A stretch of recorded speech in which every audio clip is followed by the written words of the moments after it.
Without the radars, we fight with our eyes, Aniket interrupted, his voice hardening. Sit down, Rao. Panic is heavier than gravity. It will kill you faster than a PL-15 missile. He took another long sip of the cocoa, closing his eyes. He thought of the description on the Laprove website, something about high-altitude beans and volcanic soil. It seemed fitting. He was about to go to the high altitudes himself to fight over volcanic soil, or at least soil that was about to erupt. He set the mug down on the table, a dark ring staining the wood. That was the last moment of peace he would know for the next hour. The klaxon screamed. It was a primitive, mechanical wail that cut through the rain and the fatigue. Aniket zipped up his flight suit in one fluid motion, the muscle memory taking over. He grabbed his helmet, the visor scratched from 1,000 sorties, and ran into the storm. The tarmac was a scene of controlled chaos.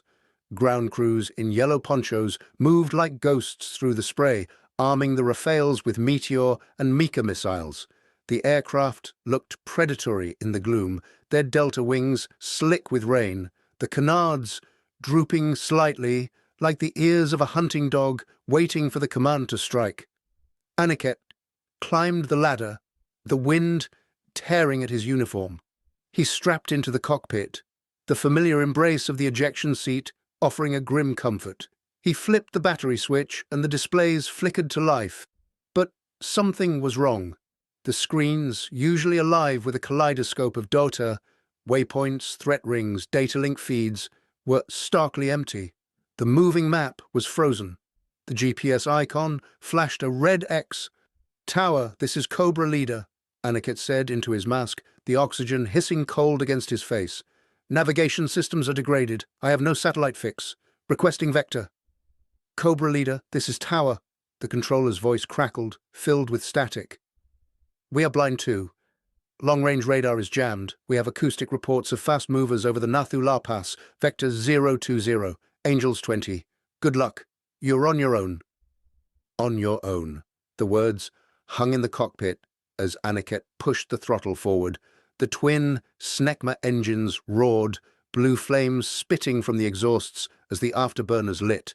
The jet surged forward, the G-force pressing him into the seat, compressing his lungs. He rotated the stick, and the earth fell away, replaced by the grey, churning void of the monsoon clouds.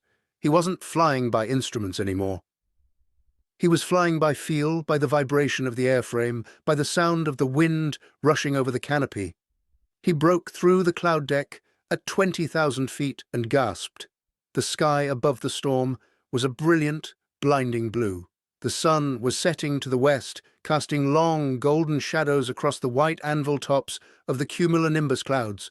It was breathtakingly beautiful, a serene cathedral of light, and in that cathedral the dragons were waiting.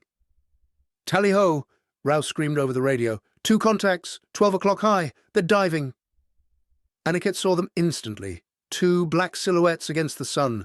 Chengdu, J-20, mighty dragons. They were massive, twin-engine stealth fighters, designed to kill from long range, unseen and untouched. But in this new world of broken satellites and jammed radars, their stealth was useless.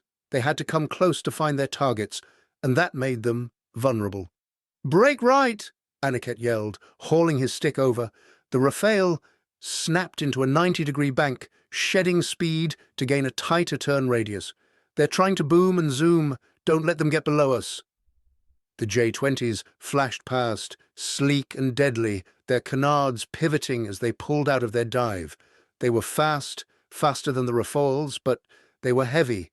Aniket knew their weakness. They relied on their sophisticated avionics, on the sensor fusion that presented the pilot with a godlike view of the battle. Without that data, the Chinese pilots were just men in machines fighting gravity. And Aniket knew gravity better than anyone. He pulled the nose up, trading airspeed for altitude, entering a vertical loop.